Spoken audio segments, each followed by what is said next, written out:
the membership goal for February, okay? First of all, February is the shortest month of the year. I believe it's 28 days this month, so we got 4 weeks, all right? What are we looking at? Ladies and gentlemen, a couple years ago, I did a special event. You guys really loved it. Unlike all my other events, it wasn't about making any kind of solid progress in a game.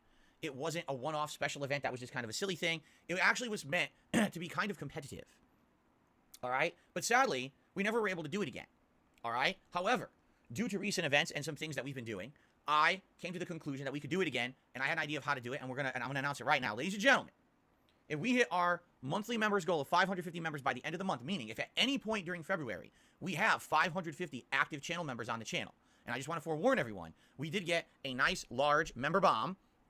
I believe it was, I want to say it was the 22nd or 23rd, probably the 22nd of January, meaning we're going to see likely a dip in memberships, okay, come the 22nd of January. So we basically have about 3 weeks if we really want to make this happen early and lock into the event and start the planning stages and everything. Now, we can wait till the end of the month, but then what's going to happen is there's going to be a big dip in memberships around the 22nd, and it's just going to make it way harder because I think it's like 50 or 60 memberships that are going to go away, and now you're talking having to make up even more ground. So if you like the content, if you like the channel, if you're excited for the events going on this month, the gameplay, remember all the stuff going on this month, the Super Bowl event, Hogwarts Legacy, later this month, I'm going to be covering Atomic Hearts as well as Like a Dragon Ishin, plus continuing on with my chill playthroughs of Oblivion and One Piece Odyssey, finishing up Dead Space Remake, possibly doing a second run if you want. Hi-Fi Rush is coming, plus a bunch of other stuff. If all this sounds good to you, please consider becoming a member, renewing a membership that's lapsed, or gifting a membership to the channel.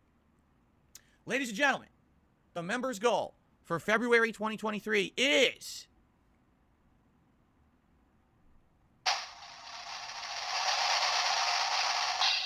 the Retro Gaming Challenge. That was the wrong button. What does that mean? 2 years ago, when I was still on Twitch, I did a special event for my birthday. It was an event where I challenged myself to play Super Mario Bros. 2.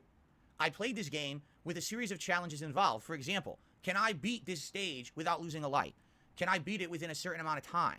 Can I get to the end of this world by doing it this way or not using power-ups, etc.? All right? So we did this 2 years ago. This was incredibly popular.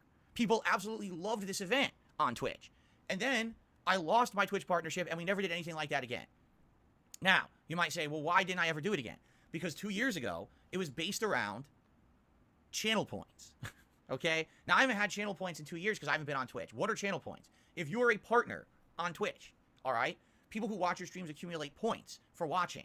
And then they can actually wager these points. Now, these points have no monetary value at all. They literally mean nothing. You can't do anything with them. But people loved wagering them to say, hey, look, I won a bunch of channel points, or, you know, I lost a bunch of channel points because I bet it all, and, you know, now I got to earn them back to start over again. It was a fun thing that people liked to do, all right? I called them penne points because we ran with the stupid meme of penne is my favorite pasta, even though it's not. So, when all that went away, we basically gave up on these ideas, all right? However, in the last month to month and a half, I have started actively playing Call of Duty Modern Warfare 2, Warzone 2.0, that is. And as I started playing Warzone, we started doing what we started calling bounties. Now, recently we changed that system. Here's what it was. Basically, people would challenge me to do stuff. Hey, Phil, can you make top 10 this match? Hey, Phil, can you get 5 kills in this next coming match? And then I would be challenged to do that. And if I did it, people would actually reward me with some kind of a contribution on the stream. And they called them bounties, okay? Now, basically my trolls thought that they would try to spin this in a way that it's exactly not to try to get me in trouble because they're scumbags. So, of course, what do? They lie through their teeth, they twist the truth, which is all they ever do, and they try to say, oh, you see what Phil's doing? He's trying to make it that people have to pay him money on his streams, and if they don't, he bans them from his streams. Therefore, that's a violation of YouTube terms of service. In reality, that's literally never happened, okay? Not once. What's happened is people will come on the stream saying a bunch of stuff, and then what they do is they troll me on the other end of it. Oh, I got you. Twitch terms of service, YouTube terms of service, you're doing this wrong, terms of service, fuck you, Phil, blah, blah, blah. And then I ban them because they're violating the rules. They're being dicks, you know? And I have the right to do that on YouTube. I have the right to moderate anyone I want for any given reason, by the way. It's my stream. It's my business. I can moderate anyone and say goodbye and you never come back and you have no control over it, okay? That's how it works. You just got to understand. It's the same on Twitch as well. You can't just actually be, oh, someone banned me. Oh, now I'm going to fucking report them for Twitch for terms of service. No, you're not. You can get banned. It's just, it's just how it is. Deal with it. Like, that's life. Of any streamer, any content creator has the ability to ban you for any reason, and you're fucked. Okay? Now, I don't like banning people. I really don't. I like having as many people here as possible to interact, but sadly, you get people who are here just to give people a hard time. Yeah, if you spam my stream chat for 45 minutes straight saying, I want to contribute, I'm going to do this, I'm going to do this. And then when I actually hit the challenge that you set out for me, I do, I'll get 5 kills or whatever. And you say, ha ha, I fooled you. Fuck you, Phil, you piece of shit. Oh, terms of service, you can't ban me now. Ban. Fuck you. Because you're immediately trolling and you're out of here. Haha, that's why I'm banning you. Okay? No one here who's ever said, oh, I'm going to do something, and then they didn't do it when it comes to like a challenge or a bounty has ever been banned. You get banned because you're trolling me because you set yourself up for failure. You're an idiot. Okay? So that's basically how it goes. And these idiots, last week actually, tried to mass report me and say that I was violating YouTube's terms of service when I absolutely was not.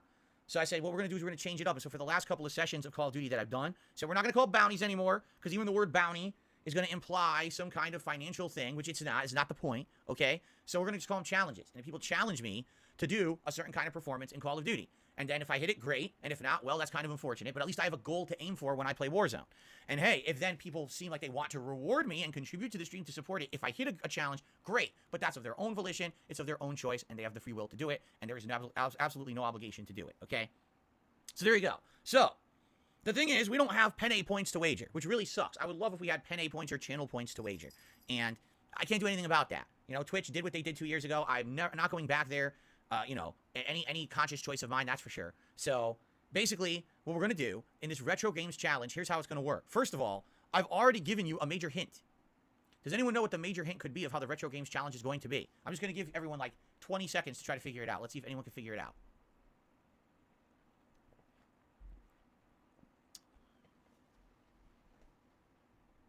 Lanuli already did it. Yep. People are saying it are 3 people. Lanuli, Parasolo, and Tub Tub Dasher all just said, well, what about this? Yeah, exactly right. Ninja Gaiden is one of the classic NES games from back in the day. It's also known infamously as one of the hardest games of all time. Okay?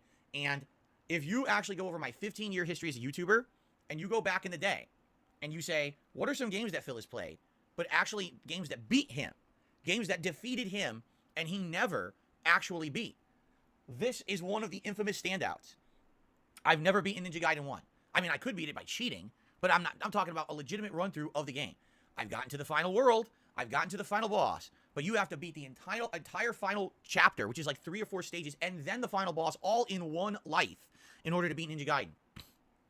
I've never done it, okay? So, if we hit our members goal of 550 members, Ninja Gaiden will be involved in the Retro Games Challenge. Now, there was another big hint. Gee, I wonder what it could possibly be. What could the other hint have been? I have absolutely no way to know what it could possibly... Ladies and gentlemen, if we hit the members goal for February, I'm also going to be doing a classic run of the classic Mega Man games. Mega Man 1, 2, and 3. Okay? Now, for those who don't know, they're available on modern consoles in a Mega Man digital collection that's very cheap. I think it's like $8 or something like that. And that actually includes Mega Man 1 through 6. And since it is a modern port, it has minimal input lag. It does have some, but it doesn't have a lot, okay? So, right off the bat, I can tell you, if we hit the members goal for the month, a special Marathon Day Retro Gaming Challenge, where I lay out some challenges, and you guys are going to help me, guide me with what challenges you want to see. Can I actually beat Ninja Gaiden for the very first time? Can I go through Mega Man 1, 2, and 3, accomplishing challenges that you guys are going to lay out for me? And again, it could be beating it without losing the light, beating it only, you know, limited weapons, certain time challenges. You guys could have a stopwatch, time me to do it, stuff like that. All right. And what's going to end up happening, obviously, people are going to be excited to see if I can do it or not. You know, suspenseful. If I don't do it, oh, but if I do it, wow, yeah, Phil did it. Right. So, and what we're going to do is track it. And we'll actually track over the course of the day how many challenges I complete and how many I don't. So I'm pretty excited. I am pretty excited because I love retro games. Okay. Just for the record, I grew up playing them on the NES, and the Super NES is really my favorite console of all time. But the NES is where it's at if you want challenges and challenge runs. That's absolutely the console to do it. Ninja Gaiden is on the Switch Online. Mega Man Collection is easily available on PlayStation. I think it might also be on Xbox, but I know for a fact it's on PlayStation. All right? So this would be something exciting. Imagine a retro day, right, where all we do is I'm playing these challenging retro games, and you guys are laying out the challenges, and I'm trying to hit them. You know, it was basically going to be kind of the same thing as what we do during the Warzone streams. All right? You guys love the Warzone streams. So it stands to reason this should also be just as exciting, only it's a whole day of retro fun. All right? This is also cool because it breaks up the usual stuff I'm doing. Instead of it just being a modern game, like Warzone's great, but you want to see something different to break up stuff for a special event, correct? Now, in addition to that, of course, I'm sure we'll be doing other special stuff. Will we be doing a special Feasting with the King? Yeah, probably. We'll probably order